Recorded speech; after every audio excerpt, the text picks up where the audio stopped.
Hi and welcome to part one of how I drew this black cat sat in a pumpkin with a spooky Halloween background. So I've done this as a Halloween special tutorial and I'm just showing here how I did the sky. So part one of this tutorial is now live on my Patreon, so you can watch it in real time and follow along with me, and all the material lists are there, line art, reference photos, etc. So you can follow along with this and draw along with me there. But this is just to show you briefly how I drew this sky, what I did and what I achieved. So I've gone in mostly with the Unison soft pastels to begin with, and I put in some blacks, some blues, purples, greens, and now I'm just going over the top with the pastel pencils just to get some of the detail in on top of that sky. So what I'm trying to do at the moment is just get the appearance of those fluffy sort of clouds coming out from around the moon. So I put the reference photo in the bottom right hand corner for you there. It doesn't look exactly like that photo, but I wanted to use that just as a base point to then to achieve what I wanted to achieve for a Halloween type look.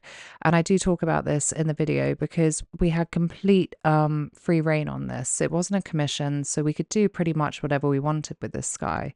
So I wanted to make it look magical, make it look spooky. And I've just gone in with those lovely blues and purples around the moon. So I really want to make that moon pop and stand out. And I've put in the brighter colours around the cat in the middle, just because I want the viewer's eye to get drawn there. So that lovely blue and that lovely moon is just bringing you in so that you start to look at the cat and not so much at the sky in the background. I mean, the sky is really just to set the setting to get that cat in on top.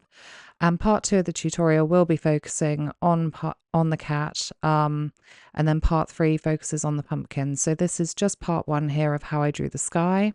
So I'm going in with my darker colours with the pencils, and then I am gradually layering on top with the lighter colours and just mixing them all in together with a tiny bit with my finger, a tiny bit with a silicone stick. I've used the cotton wool bud as well, just to get a lovely soft blend there. And I want to get that sort of jaggedy fluffy look for the clouds and get that sort of light coming out from the moon so that you can see where the colours are reflected in the night sky. And you've got that lovely sort of ring of cloud just going around the moon, so you've got like a halo of colour. So I've actually used some browns and some yellows there as well. There are some gorgeous colours in this sky, and they're not colours that I often get to pick up for pet portraits, so this was really, really fun to do. So I'm just going in now on the moon, and I've got those lovely greys and those whites, and there's some blue in there as well, just to really make that pop and make it shine in the sky. So I'm just going in with some darker greys to do the craters, and then those really bright white sort of blues to do the highlights on top. And then I'm just going in on the left hand side to build the background base so I can then put the cat in on top.